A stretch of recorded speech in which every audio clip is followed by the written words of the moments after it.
नमस्कार दोस्तों, आप सभी का हमारे YouTube channel academy of teachers में स्वागत है। आज की वीडियो में आप लोग पढ़ेंगे गद्य शिक्षण की विधियाँ। गद्य शिक्षण की विधियों के अंतर्गत क्या क्या विधियाँ होती हैं, विधियों को हम लोग पहचाने कैसे, तथा गद्य शिक्षण की विधियों से संबंधित प्रश्न परीक्षाओं में किस प्रकार से आते हैं तथा उनकी भाषा कैसे होती है। बहुत बार ऐसा होता है कि आप लोग समझते हुए भी प्रश्न हल नहीं कर पाते हैं, तो हम आप लोगों को बताएंगे कि उन प्रश्नों की भाषा कैसे होगी। प्रश्नों की भाषा समझने के लिए आवश्यक है कि आप लोग कॉन्सेप्ट क्लियर करें। कॉन्सेप्ट क्लियर करने के लिए आवश्यक है कि इस वीडियो को अंत तक देखें। हो सकता है वीडियो थोड़ा सा लंबा हो जाए, पर आपका कॉन्सेप्ट क्लियर होगा, ये मेरा दावा है। मुझे पूरा भरोसा है कि आप लोगों को मज़ा आने वाला है और ये बहुत ही आकर्षक ढंग से हमने प्रस्तुत किया है। तो आइए शुरू करते हैं। गद्य शिक्षण की विधियों के अंतर्गत प्रमुख रूप से 4 विधियां होती हैं।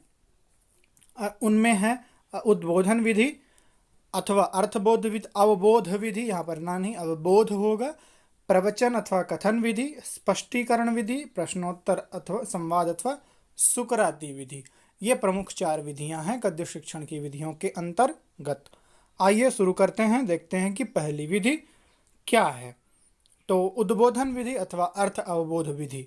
इस विधि में अध्यापक बच्चों को अर्थ बताने के लिए विभिन्न संसाधनों अथवा वस्तुओं का उपयोग करता है। अर्थात शिक्षक, जैसा कि आप लोगों ने डायरेक्ट मेथड में पढ़ा था प्रत्यक्ष विधि में, ये प्रत्यक्ष विधि से लगभग मिलता जुलता है। ये या तो आप इसको इस कॉन्सेप्ट से जोड़ सकते हैं कि जब किसी चीज़ को मूर्त रूप में बच्चों के समक्ष प्रस्तुत किया जाता है तो बच्चे उसे समझ पाते हैं।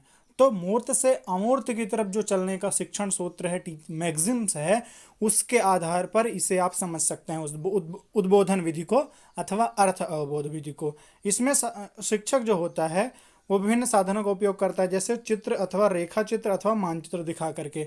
अब चित्र किन चीज़ों का दिखाएगा? जो चीज़ें लाई नहीं जा सकती हैं कक्षा में, जैसे कि मान लीजिए भूकंप है, ज्वालामुखी है, तो इन सब चीज़ों का चित्र रख सकता है। रेखा चित्र बनाना है, रेखा चित्र स्केच टाइप का होता है, उसका भी इसी तरह से, और मानचित्र दिखा करके। जैसे हमें भुवनेश्वर दिखाना है, भुवनेश्वर की अवस्थिति दिखाना है, अर्थात वेयर इज भुवनेश्वर सिचुएटेड, ये बताना है, तो फिर मानचित्र दिखाएंगे ताकि बच्चे के अंदर एक कॉन्सेप्ट डेवलप हो कि हाँ, पूर्व दिशा में हमारे देश के पूर्व दिशा में जो है उड़ीसा है, भुवनेश्वर है, वहाँ पर समुद्र के किनारे है, उधर ही विशाखापत्तनम है।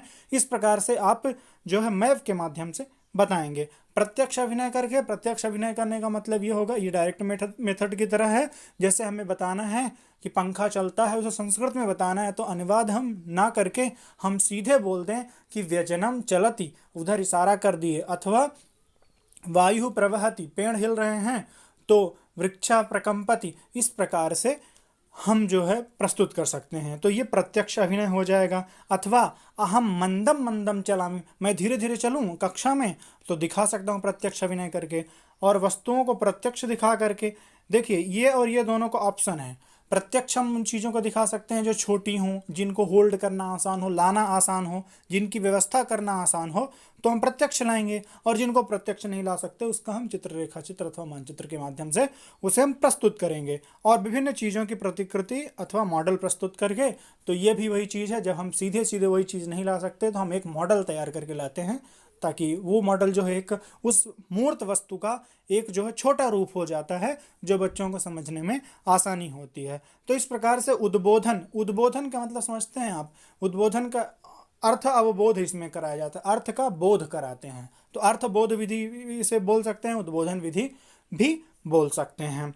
अगली विधि है प्रवचन अथवा कथन विधि। इस विधि में शिक्षक निम्न विधियों का उपयोग करके अर्थ स्पष्ट करता है। सबसे पहले यहाँ पर प्रवचन का मतलब जानना जरूरी है। प्रवचन का मतलब होता है विशेष प्रकार से वचन करना, विशिष्ट जो हो जाता है वचन, अर्थात हम व्यवस्थित रूप से चीज़ों को प्रस्तुत करें। और कथन, दोनों का मतलब एक ही है। इस विधि के अंतर्गत निम्न विधियों का उपयोग करते हैं। ये प्रविधियाँ अथवा उपविधियाँ कह सकते हैं आप। अनुवाद विधि, कोश विधि, परिभाषा विधि और टीका विधि। सबसे पहले इन शब्दों से आप परिचित हो जाइए। अनुवाद का मतलब होता है कि किसी एक भाषा से दूसरी भाषा में उसका अंतरण किया जाए। जैसे हमें बताना है कि जैसे हमें बताना है कि बच्चे खेलते हैं, अब हमें उसको अगर संस्कृत में बताना है तो क्या बोलेंगे हम लोग, बालकाः क्रीडन्ति। इसी प्रकार से अगर उसमें लिखा हुआ है उद्यमेन हि सिद्ध्यन्ति कार्याणि न मनोरथैः, तो अब हम इसका अनुवाद हिंदी में प्रस्तुत कर दें, अंग्रेजी में प्रस्तुत कर दें, तो क्या हो जाएगा, उद्यम से ही कार्य सिद्ध होते हैं, मनोरथ से नहीं। तो ये हुआ अनुवाद, अर्थात एक भाषा से दूसरी भाषा के शब्दों में उसे प्रस्तुत कर देना, ये हुआ अनुवाद। तो अनुवाद विधि जो होती है यहाँ पर सबसे ज़्यादा जरूरी है, ये समझ के रखिएगा, ये प्रश्न आता है। तो अनुवाद विधि जो है प्राथमिक स्तर के लिए, प्राथमिक स्तर अर्थात 6 से लेकर के 8 तक, यहाँ प्राथमिक स्तर मतलब प्राइमरी क्लास नहीं है, क्योंकि संस्कृत जो है वो 6 से शुरू होती है, तो उसके लिए प्राथमिक कक्षा यही है, प्राथमिक स्तर 6 से लेकर के 8 तक, तो उसमें अनुवाद विधि उपयुक्त होती है। ठीक, अब कोश विधि जो होती है उच्च स्तर के लिए उपयोगी होती है, 9 to 12 आप कह सकते हैं या उसके ऊपर भी कह सकते हैं। तो यद्यपि माध्यमिक जो कक्षाएं होती हैं उसे 9 से 12 तक कहते हैं, और उच्च स्तर जो होता है वो विश्वविद्यालय अथवा कॉलेज की जो पढ़ाई होती है उसे हम लोग उच्च स्तर की विधि कहते हैं। संस्कृत शिक्षण में ध्यान दीजिएगा, सिर्फ संस्कृत शिक्षण में तो कोश विधि जो होती है वो उच्च स्तर के लिए उपयोगी होती है। इसमें कोश प्रस्तुत किया जाता है, अर्थात मतलब कि कोई भी शब्द कठिन हो रहा है तो उसके लिए हम लोग डिक्शनरी उठा लें, अर्थात या कि मान लीजिए जैसे अमर कोश के विषय में आप लोगों ने सुना होगा, तो अमर कोश में विभिन्न शब्दों की विभिन्न प्रकार से व्याख्या दी हुई है। तो विभिन्न प्रकार जो हम पढ़ा रहे हैं विषय वस्तु, उसके अंतर्गत जो शब्द आएंगे उनको कोश के माध्यम से हम उसका व्याख्या प्रस्तुत करेंगे। तो ये कोश विधि हो जाएगा। परिभाषा विधि, परिभाषा विधि भी उच्च स्तर के लिए ही है। जैसे कि विभिन्न प्रकार के कठिन शब्द आते हैं, जैसे पूर्वाग्रह, तो पूर्वाग्रह बच्चे के लिए कठिन होगा, तो पूर्वाग्रह का मतलब हम बताएंगे कि बंधी बंधाई अवधारणा, जिसमें जो है हम लोग पहले से ही किसी विशेष जाति धर्म या किसी व्यक्ति के प्रति हमारी बनी बनाई धारणा होती है, वो किसी विशेष प्रयोग पर नहीं आधारित होती, वो होती है पूर्वाग्रह। तो ऐसे विभिन्न प्रकार के जो टर्मिनोलॉजी होती हैं, पारिभाषिक शब्दावलियाँ होती हैं, उनके विषय में परिभाषा प्रस्तुत की जाती है, ये उच्च स्तर के लिए उपयोगी है। और अंतिम विधि है टीका विधि। इसमें भी जैसे कि आप लोगों ने अगर पढ़ा हो लघु सिद्धांत कौमुदी पढ़ा, लघु सिद्धांत कौमुदी नहीं, मान लीजिए आपने पढ़ा हो तर्क संग्रह, तो उसकी टीका है ना। तो ऐसे विभिन्न प्रकार की टीकाएं होती हैं, तो टीका के माध्यम से प्रस्तुत कराया जाता है, ये भी उच्च स्तर के लिए है। आप लोगों के लिए सबसे इंपॉर्टेंट बात यह है कि अनुवाद विधि जो होती है ये सर्वोत्तम विधि मानी जाती है प्राथमिक स्तर के लिए, और वैसे भी तो इसे परंपरागत विधि के अंतर्गत रखते हैं, ये आप ध्यान रखिएगा। अगली विधि है स्पष्टीकरण विधि। स्पष्टीकरण विधि, इस विधि में शिक्षक पाठ में आए पदों का निम्न विधियों का उपयोग करके अर्थ स्पष्ट करता है। जैसा कि नाम से ही यहाँ पर स्पष्ट है, स्पष्टीकरण मतलब कि किसी चीज़ को क्लैरिफाई करते हैं, स्पष्ट करते हैं। और स्पष्ट करने के लिए हम विभिन्न प्रकार की विधियों का उपयोग करते हैं, जैसे वाक्य के द्वारा, व्युत्पत्ति के द्वारा, तुलना के द्वारा और उदाहरण प्रस्तुत करके। अभी मैं एक एक उदाहरण प्रस्तुत करता हूँ कि वाक्य के द्वारा कैसे। जैसे मान लीजिए हमें बताना है कि हमें कोई एक क्रिया विशेषण बताना है, अथवा बताना है कि शनैः शनैः, तो हम जो है शनैः शनैः कोई भी काम थोड़ा थोड़ा कर रहे हों तो वहाँ पर हम करके दिखा सकते हैं कि शनैः शनैः कार्यं करोतु भवतः परिवर्धनम भविष्यति।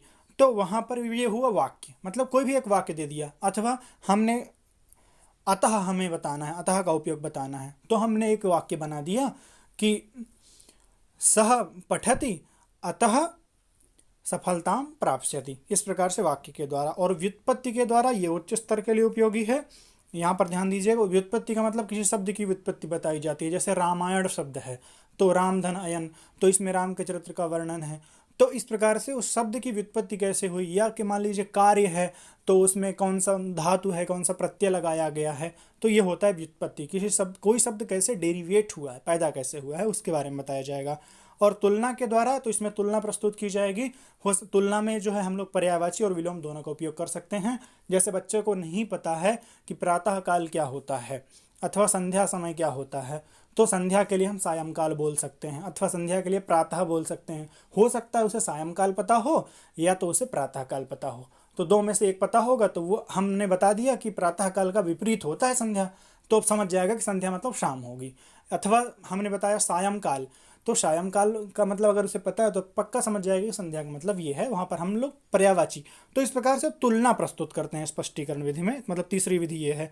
और उदाहरण प्रस्तुत करके, उदाहरण प्रस्तुत करने के लिए जैसे मैं अभी आपको बता रहा तो मैं हर जगह जैसे जैसे कर रहा हूँ, तो मतलब ये है कि एक एक उदाहरण दे रहा हूँ। तो बहुत बार ऐसा होता है कि सिर्फ परिभाषा देने से चीज़ें स्पष्ट नहीं होती हैं, वहाँ पर उदाहरण दे दिया जाता है। जैसे कि मैंने अभी बोला कि जैसे कि, तो यहाँ पर आप समझ सकते हैं कि उदाहरण प्रस्तुत किया गया है। तो उदाहरण प्रस्तुत करने के द्वारा स्पष्ट किया जाता है। और शिक्षण विधियों के अंतर्गत अंतिम विधि है प्रश्नोत्तर विधि अथवा संवाद विधि अथवा सुकराती विधि। ये बहुत ही इंपॉर्टेंट विधि है। यहाँ पर आपको लोगों को ये जानने को मिलेगा कि इससे प्रश्न क्या क्या बनते हैं। देखिए यहाँ पर सुकराती विधि है, तो ये भी प्रश्न पूछ लिया जाता है कि सुकराती विधि किसे कहते हैं, तो प्रश्नोत्तर विधि को अथवा संवाद विधि को। अथवा ये प्रश्न हो सकता है कि प्रश्नोत्तर विधि को और क्या कहते हैं, संवाद विधि कहते हैं।